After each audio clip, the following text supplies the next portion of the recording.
Hey, my name is Fernie. I'm the pastor here at Mid-City Church. I am so glad that you are worshiping with us today. Listen, I'm so excited to begin this Theology of Budget series with you. But I know that some of you may be ready to tune us out because you think we're going to talk about money or that we're going to ask you to give. If that's you, let me get some things out of the way. First, this is not a series in which we're going to talk about why giving is so important, or we're going to give you a connect or a giving card so that you can commit to giving. While we do believe that those things are important and they're a part of discipleship, we are not going to ask you for money at the end of this series. This is simply a series about why budgets are so important and what we can learn about our faith by using budgets. So, whether it's at home, whether it's at work, I want you to think about your budget as we dive into this series. Think about your budgets and be ready to never look at them the same way again. So I'm excited to start off this week with this series. But before we jump into that, I want to invite you to do one thing. Text the word HERE, HERE, to the number 225-307-0662. You'll get a text message back with two links. One will be the connect card, and that we want to know who's worshiping with us, so fill that out. And the second one is to a giving page. We want to ask you to consider giving to God's mission through Mid-City Church, and you can do that by clicking on that link, and they'll take you to our giving page. I'm excited to start this new series. I'm excited to have these conversations with you, and I'm excited for the conversations you're going to have with your small groups, with your neighbors, with your friends, with your coworkers about this series.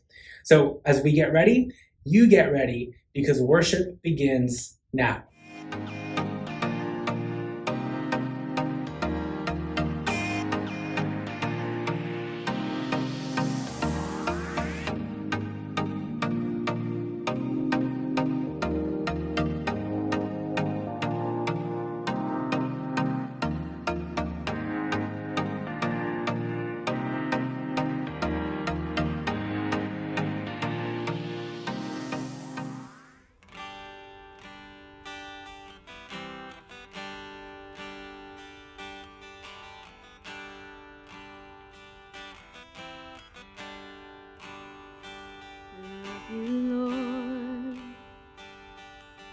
Oh, your mercy never fails me.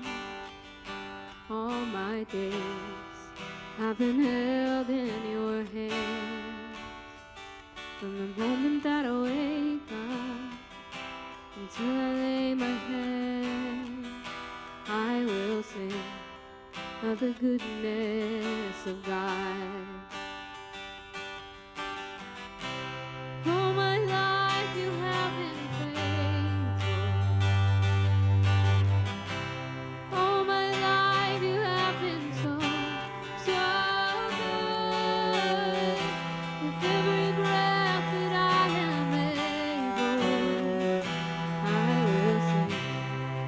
the goodness of God. I love your voice. You have led me through the fire in darkest night. You were close like no other. I've known you as a father. I've known you as a friend, and I have lived in the goodness of God.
of the goodness of God.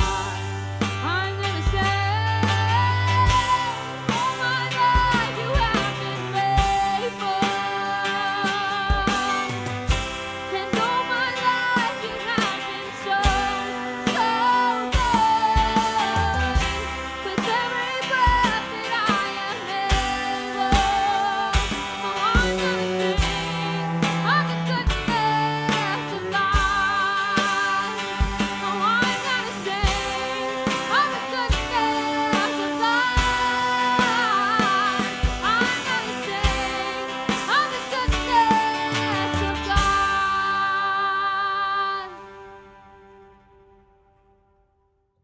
A year ago, when everything went into lockdown, one of my biggest worries became money. For starters, when the lockdown went longer and longer, I started to ask myself, what if one of us loses our job, right? We can't afford to do that right now. I also started to worry because, like many of you, we would go to the grocery store maybe once a month, maybe every other 2 weeks or every 3 weeks, which meant our grocery bill got significantly higher because pretty much every meal was happening at home. And every time we'd go to the checkout and we had to pay, I would panic a little bit. My anxiety would rise because that bill was so high. But perhaps my biggest worry throughout the lockdown was looking at all of the debt that we had and realizing if we could just pay that off, our lives would be so much easier. Not easy, but so much easier. You know, the high grocery bill would be no problem because we wouldn't have our bills to pay, and the credit card debts, they wouldn't stress me out. And even if we lost our jobs, not having one of our jobs, we would have been okay for a little bit, right? So it would have made a huge difference. So because of that, at the beginning of 2021, the beginning of this year, my wife and I decided to begin a lifelong journey of budgeting our monthly income and our expenses. And let me tell you, using a budget has not always been as easy. At times it was disheartening to see how much we were paying towards our bills compared to how much we were paying towards enjoying our own paycheck. Other times we felt like we were missing out on life because when we ran out of money in a certain budget, we stopped, going out to eat dinner or eating our weekly Sunday afternoon ice cream cone. Stuff like that just happened, and it felt like a huge bummer. But let me tell you what else happened. As we used the budget month after month after month, I began to see some patterns that were emerging from that experience. And at least for me, using a budget taught me a lot about faith. And my hope is that through these next 3 weeks, that you too will be encouraged to not only use a budget, but maybe you will also be challenged to grow deeper in your faith as we look at budgets through a different lens. So let's get started. The first thing you need to know about budgets is that you have to use a zero-sum budget or an every dollar budget. They're all called different things, but basically an every dollar budget means that you have to create a budget where every penny that comes into your possession, into your bank account or into your piggy bank or whatever, every penny that comes into your possession has to be accounted for in some way, shape, or form. So let's use an imaginary example. Let's pretend that your monthly income is about $1,000. So let's say exactly $1,000.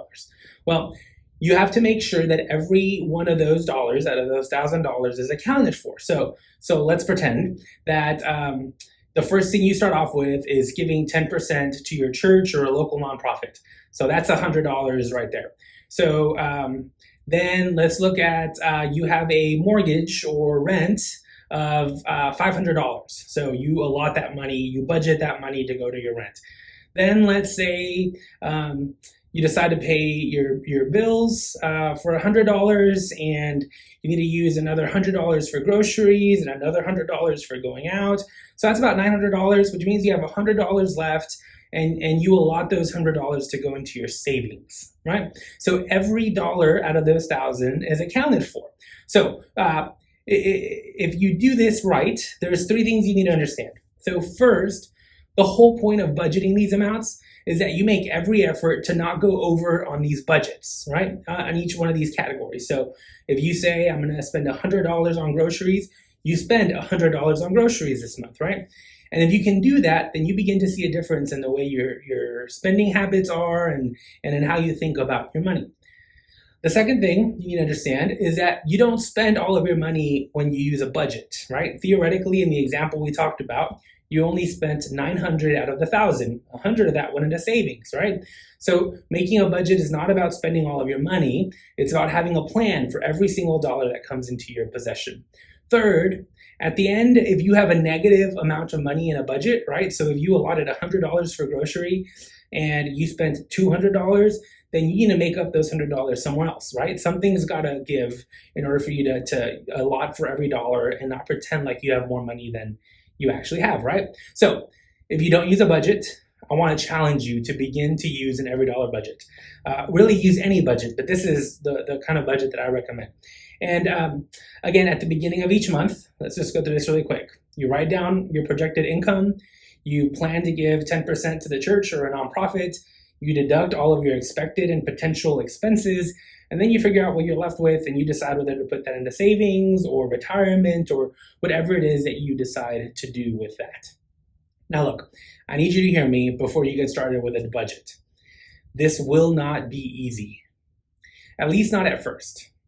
My wife and I have been doing this for about 9 months now, and it still isn't easy. And even though we've gotten way better at creating our budgets, we have made a lot of mistakes along the way.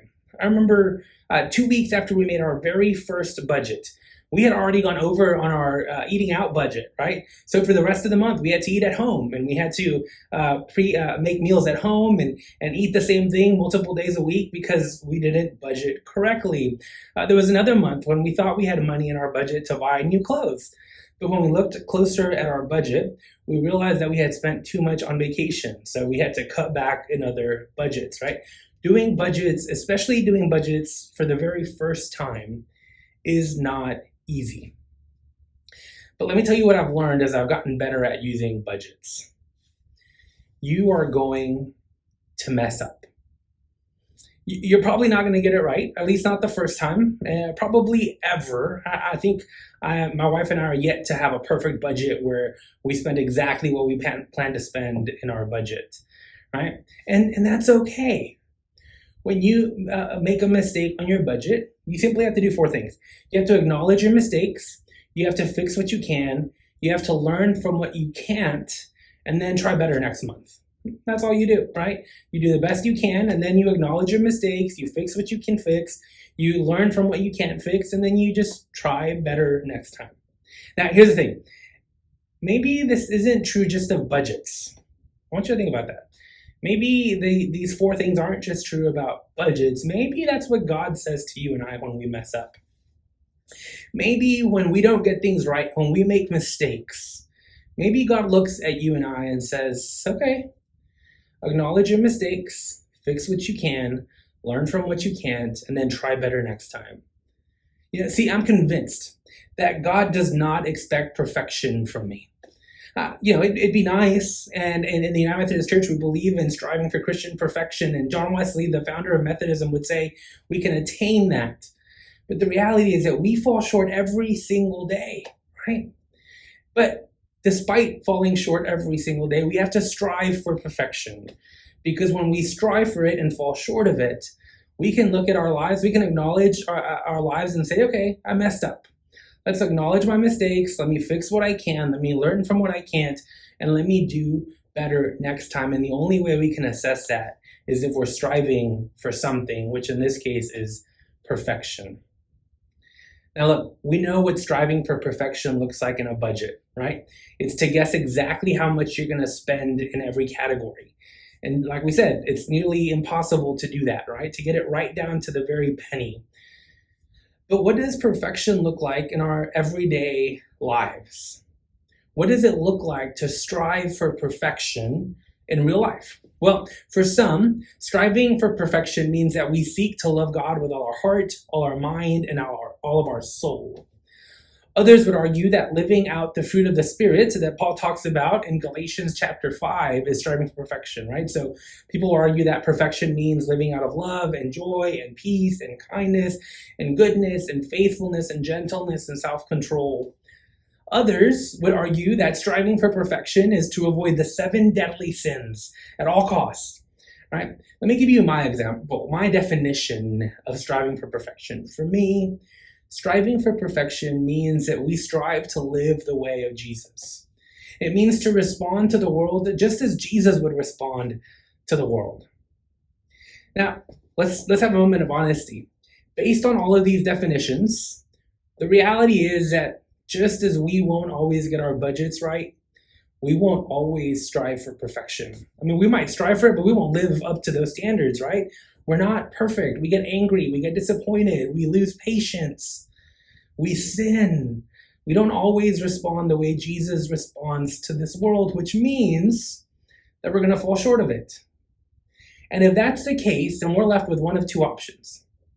Either we acknowledge our mistakes, we fix what we can, we learn from what we can't, and we try to do better next time, or we just give up and we live with the guilt and shame that comes from our mistakes. And, let's be honest. Some of you, and I'll include myself in that, we know what it's like to live with guilt and shame from the mistakes in our lives. I'll own it. I struggle with that too, but here's the deal. Just like we would never give up on our budgets, right? Just like we would never settle for living in debt the rest of our lives and not being able to enjoy our own paychecks, we can't settle for a life of mistakes, right? We cannot give up on striving for perfection and allow ourselves to just live with guilt and shame all the time. Living that way is simply not an option. In Psalm 32, the psalmist says this: "Happy are those whose transgression is forgiven, whose sin is covered. Happy are those whom the Lord imputes no iniquity, and in whose spirit there is no deceit." Now, let's dive into this because there is some really good stuff in here. We get the sense by reading this that the author made some mistakes along the way, and he's now carrying some guilt and possibly even some shame from it. And we know this because we get the sense that there's a little bit of jealousy towards other people, right? Because he says this, he says, happy are those whose transgressions are forgiven, right? Other people's transgressions are forgiven, not mine. Whose sin is covered, right? We get the sense his sins maybe aren't covered. Whom the Lord imputes no iniquity, right? Like other people have received this, but he has not. Now, before we keep going, let's talk about these three words in this text because the author uses some really important words. He uses the word sin, transgression, and iniquity. Now, sin, the old Greek word for sin, the original Greek word for sin, means to miss the mark. So if we were striving for perfection and we fall short of perfection, then we would say we missed the mark, we sinned. The second word he uses, transgression, means a willful rebellion or disobedience, right? So there was something that he did that he knew he shouldn't have done, but he did it anyway. Paul talks about this all the time. The third word that's used is the word iniquity, which is basically the realization that there were some destructive effects that came from him missing the mark, right? In other words, people were hurt by his mistakes, right? So let's look at these three words within the context of this text. He says, "Then I acknowledged my sin to you." Right? And he says, God, I acknowledge that I missed the mark. And then he says, "And I did not hide my iniquity." He's basically saying, I don't hide the fact that people were hurt by my decisions, God. He says, "And I will confess my transgressions to the Lord." He says, God, I confess that I knew better and that I still made these mistakes. And then he says something really powerful. He says, "You forgave the guilt of my sin."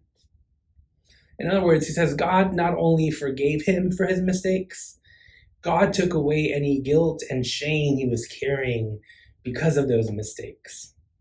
See, in this life, when we mess up and we acknowledge our sin, and when we do not hide our iniquity, when we confess our transgressions to God, I really do believe that God looks at us and says, "You're forgiven.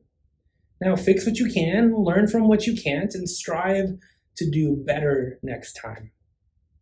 See, just as our budgets will never be perfect, our lives will never be perfect, which means that we're going to mess up. And when we do mess up, it's okay. We acknowledge our mistakes, we fix what we can, we learn from what we can't, and we strive to do better next time.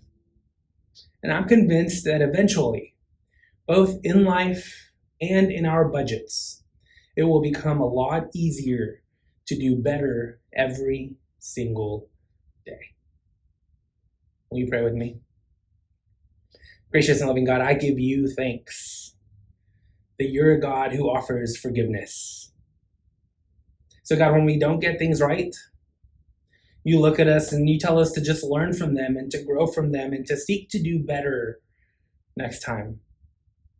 Because after all, we are forgiven. God, help us as we dive into our budgets and we try to create our own budgets in our everyday life. May we give ourselves grace not just to not have perfect budgets, but when our lives aren't perfect, may we extend grace to ourselves as well. God, we strive for perfection, we strive for perfect lives, and we strive for perfect budgets. But when we fall short, and we probably will, may we extend ourselves the same grace that you extend to us. God, we give you thanks, and we pray this in your most precious and most glorious name. Amen.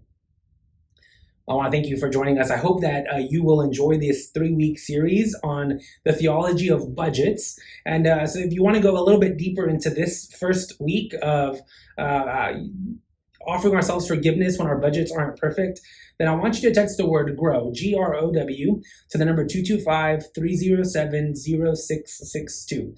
You'll get a text message to a home sheet, and that is going to include the scriptures that we talked about today. It's going to include some questions to think about and a plan of action to how to create your own budget and how to live that out this week and what it applies in your life. So I really want to encourage you to do that. Again, it's text the word GROW, GROW, to the number 225-307-0662. Well, I want to thank you for joining us. And remember, I love you, God loves you, and there's nothing you can do about it. I'll see you next week.